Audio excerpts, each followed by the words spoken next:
Hi friends, പുതിയൊരു വീഡിയോയിലേക്ക് എല്ലാവർക്കും സ്വാഗതം.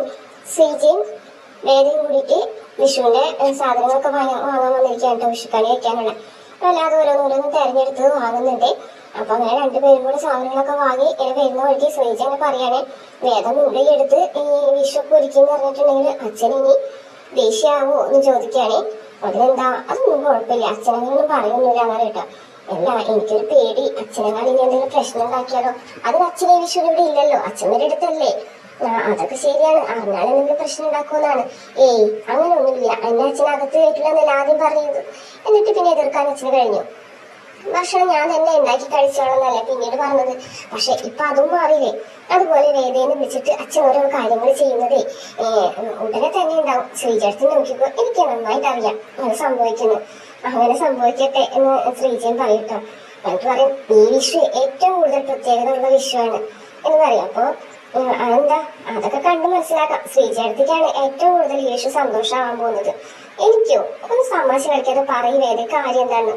അതെ, ഇപ്പൊ പറഞ്ഞാൽ ശരിയാവില്ല, അത് ശരിക്കും അനുഭവിച്ച് തന്നെ അറിയണം. വരട്ടെ, വിഷു വരട്ടെ എന്ന് പറയട്ടോ.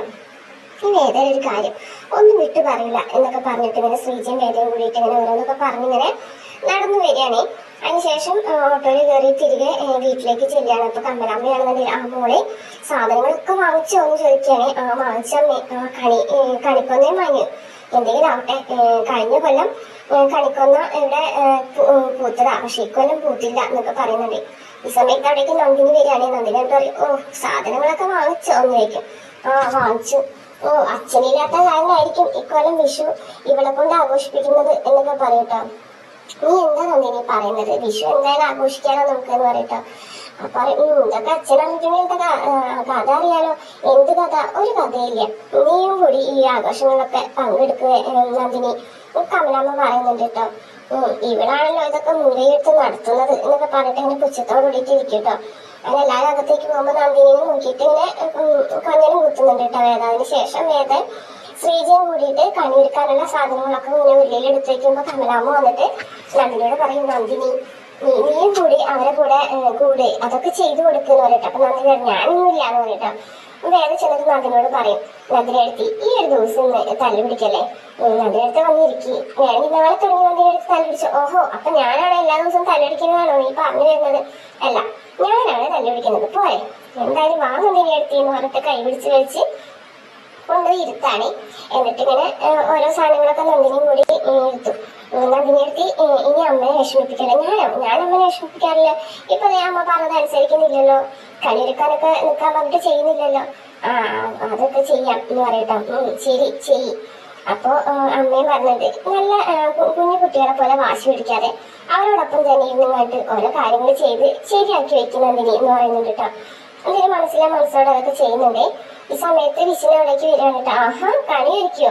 വിഷുക്കട്ട് കഴിക്കുന്നുണ്ടോ നാളെ എന്ന് നോക്കിട്ടോ. അപ്പൊ ശ്രീജ പറയും, ഉഫ് ഈശ്വരൻ്റെ ഒരു കാര്യം, നിങ്ങൾക്ക് വേണ്ടതൊക്കെ ഞാൻ ഉണ്ടാക്കി തരാം, ഒന്ന് അപ്പുറത്തെ ഇങ്ങോട്ടങ്ങ് പോവോ പറയട്ടോ. അതിനെന്താ, കണി എടുക്കാൻ ഞാനും കൂടാന്ന് പറഞ്ഞിട്ട് വിഷയനും വന്നോണ്ട് ഇരിക്കുന്നുണ്ട്. പിന്നീട് വിക്രം വരികയാണ് കേട്ടോ. വിക്രം വരുമ്പോ വേദാവെന്നൊന്ന് എഴുന്നേറ്റ് പോരും വിക്രമത്തിന്റെ അടുത്തേക്ക്. എന്നിട്ട് പറയും, ഈ വിഷു നിങ്ങൾ ശ്രീകാര്യ ശ്രീനിവാസിന്റെ അടുത്താണോ അതോ ഈ വീട്ടിലാണോ ചോദിക്കട്ടെ. അത് ഞാൻ തീരുമാനിച്ചോളാം എന്ന് പറയട്ടോ. എന്തായാലും എനിക്ക് വേണ്ടിയിട്ട് നിങ്ങൾ ഉപകാരം ചെയ്യണം. എനിക്ക് വേണ്ടിയിട്ട് ഞാൻ ഒരു ഉപകാരം ചെയ്യില്ല, ഒരു സഹായം എനിക്ക് വേണ്ടി ഞാൻ ചെയ്യില്ല. പക്ഷെ ഈ വീടിനും കൂടി വേണ്ടിയിട്ടാണ് ഞാനത് പറയുന്നതെങ്കിലോ എന്ന് ചോദിക്കാൻ കേട്ടോ. അപ്പൊ വിക്രമിനെ ഒന്നും മിണ്ടാൻ നിൽക്കണം. ശരി, നീ എന്ന കാര്യം എന്ന് പറയും. കാര്യം പറയാം എന്ന് പറഞ്ഞിട്ട് എന്തൊരു കാര്യം ഇങ്ങനെ രഹസ്യമായിട്ട് പറയാൻ കേട്ടോ. എന്നിട്ട് പറയുന്നുണ്ട്, അതെ വിഷുവിന്റെ തലേദിവസം രാത്രി വാതിൽ തുറന്നു നോക്കുമ്പോൾ എല്ലാവരും ഞെട്ടണം, മനസ്സിലായി നോക്കിട്ടോ. അപ്പൊ വിക്രം ഇങ്ങനെ ചിരിക്കുന്നിട്ടുണ്ട്. അപ്പൊ ശരി മനസ്സിലായി, ശരി ഞാനത് ചെയ്യാം എന്ന് വിക്രം പറയുന്നുണ്ട്. പിന്നീട് കാണിക്കുന്നത് കണിയെ കാണിക്കാനായിട്ട് കമലാമ്മനെ കണ്ണൊക്കെ പൊത്തി വേദ കൃഷ്ണന്റെ അടുത്തേക്ക് കൊണ്ടുവരാണ്. അങ്ങനെ കണി കണ്ട് എല്ലാവരും തൊഴുന്നുണ്ട് കേട്ടോ. ശ്രീജ വിനയനെയും ശിവനെയും കൊണ്ടുവരും, നന്ദിനി വിനായകനെയും കൊണ്ടുവന്ന് എല്ലാവരും കൂടെ നിന്ന് കണി കണ്ട് തൊഴുത് നിൽക്കുന്നൊക്കെ ഉണ്ട്. എല്ലാവരും സന്തോഷത്തോട് കൂടിയിട്ട് കണി കണ്ടു കഴിയുമ്പോൾ വേദ പറയും, മുറ്റത്ത് വേറൊരു സർപ്രൈസ് കൂടി ഉണ്ടെന്ന് പറയട്ടോ. വേറെ സർപ്രൈസ്? ശ്രീജ അടുത്തേക്ക് വിശ്വേട്ടനാണ് എന്ന് പറയട്ടോ. അപ്പൊ ആർക്കും ഒന്നും മനസ്സിലാവുന്നില്ല കേട്ടോ. ചില്ലി ആദ്യം വാതിൽ തുറന്ന് നോക്കുമെന്ന് പറയട്ടോ. അപ്പൊ ശ്രീജയും വിശ്വനും കമലാമ്മയും നന്ദിനി വിനായകനൊക്കെ കൂടിയിട്ട് വന്നിട്ട് ഇങ്ങനെ വാതിൽ തുറന്ന് നോക്കുമ്പോഴാണ് അമ്മ നിൽക്കുന്നത്, ശ്രീജയുടെയും വിശ്വന്റെ മോള്. ഒപ്പം തന്നെ വിക്രമുണ്ട്. അപ്പൊ വിക്രമാണെന്നുണ്ടെങ്കിൽ കമ്പത്തിലൊക്കെ കത്തിച്ച് ഇങ്ങനെ വിളിച്ചിരിക്കുകയാണ്. കൃഷ്ണന്റെ വേഷത്തിലാണ് അമ്മ നിൽക്കുന്നത്. അപ്പൊ വേഗം തന്നെ ശ്രീജ ഓടി ചെന്നിട്ട് മോളെ എന്ന് പറഞ്ഞിട്ട് കെട്ടി പിടിക്കട്ടോ. മോളെ ഉച്ചയ്ക്ക് അച്ഛനും അമ്മയും മോളെ വന്ന് കാണാനിരിക്കുന്നു എന്നൊക്കെ പറയട്ടോ. വിനായകനും ഇഷ്ടാവുന്നുണ്ട് കേട്ടോ. അതിനുശേഷം വിക്രം പറയും, ഇന്നലെ രാത്രി ഞാൻ മോളെ പോയി കൊണ്ടുവന്നു, വെളുപ്പിന് വേദയാണ് വന്നു മോളെ ഇങ്ങനെ കൃഷ്ണനാക്കി ഒരുക്കിയിരുന്നു പറയും. കമലാമ്മ വന്നിട്ട് നമ്മുടെ വേദനയോട് നന്ദിയൊക്കെ പറയട്ടെ, ഒരുപാട് നന്ദിയുണ്ട് മോളെ എന്നൊക്കെ പറയട്ടോ. അതിനുശേഷം മിസ്സിന്റെ അടുത്തേക്ക് കൊച്ചു ഓടിച്ചെന്ന് കെട്ടിപ്പിടിക്കാൻ നോക്കിട്ടോ. അപ്പോൾ നന്ദിനി ഇങ്ങനെ കുശുമ്പോടുകൂടി നിൽക്കുന്നതാണെങ്കിൽ വിനായകൻ വരവൊന്ന് ചിരിക്കടി എന്ന് പറയട്ടോ. അപ്പൊ നന്ദിനി മനസ്സോടെ ഇങ്ങനെ ചിരിക്കുന്നുണ്ട്. അതിനുശേഷം നമുക്ക് പടക്കം പൊട്ടിക്കാന്ന് പറയട്ടോ. അപ്പൊ എനിക്ക് പടക്കം പേടിയാണ്, അതിനെന്താ കമ്പിത്തിരി മത്താപ്പോ ഇഷ്ടം പോലെ ഉണ്ടെന്ന് വിക്രം പറയട്ടോ. അങ്ങനെ എല്ലാവരും കൂടിയിട്ട് പടക്കൊക്കെ പൊട്ടിക്കുന്നുണ്ട്. അതിനുശേഷം എല്ലാവർക്കും കൈനീട്ടം കൊടുക്കുകയാണ്. കമലാമ്മ ആദ്യം അമ്മൂന് കൊടുക്കും, അത് കഴിഞ്ഞ് എല്ലാവർക്കും ഓരോരുത്തർക്കായിട്ട് കൈനീട്ടം കൊടുക്കും. വിക്രത്തിനും വേദനയ്ക്കും കൊടുക്കും കേട്ടോ. അത് വാങ്ങിച്ച് കഴിയുമ്പോൾ വേദന മുഖങ്ങനെ മങ്ങുമ്പോൾ അമ്മയ്ക്ക് മനസ്സിലായി വീട്ടുകാരെ കുറിച്ച് ഓർത്തിട്ടോ. ഇപ്പൊ കമലാമ്മ പറയുമ്പോൾ വിഷമിക്കേണ്ട, അടുത്ത കൊല്ലം എല്ലാവർക്കും കൂടി വിഷു ആഘോഷിക്കാം, മോളുടെ വീട്ടുകാരും നമ്മുടെ വീട്ടുകാരും എല്ലാവരും കൂടി ആഘോഷിക്കാന്നൊക്കെ പറയട്ടോ.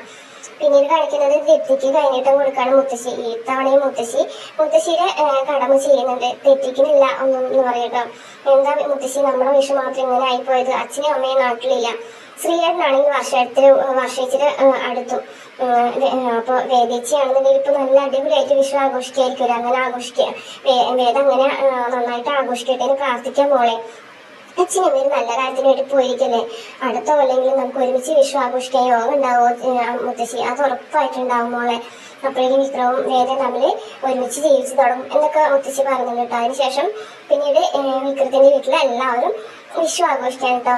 എല്ലാവരും കൂടിയിട്ട് സദ്യയൊക്കെ കഴിക്കാണ്. അപ്പൊ കമ്മലിയാണെന്നുണ്ടെങ്കിൽ മോൾക്ക് വാരി കൊടുക്കാൻ കേട്ടോ. അമ്മയും കൂടി ഇരിക്കുന്ന വേദ പറയുമ്പോ ഞാനിപ്പോ ഇരിക്കുന്നില്ല, നിങ്ങൾ കഴിക്കുക, വിളമ്പിത്തരാൻ ആരെങ്കിലും വേണ്ടേ? അപ്പൊ ശ്രീജ പറയും അച്ഛനില്ലാത്തതുകൊണ്ടായിരിക്കല്ലേ എന്ന് പറഞ്ഞ് ഒന്നും കേട്ടോ. ഇതിനിടയ്ക്ക് വിക്രം ഇങ്ങനെ ഉളി കണ്ടിട്ടിട്ട് വേദന ഇടയ്ക്കിടയ്ക്ക് നോക്കുന്നുണ്ട് കേട്ടോ. വേദന ഇങ്ങനെ കാണുമ്പോൾ ചിരിക്കുന്നുണ്ട്.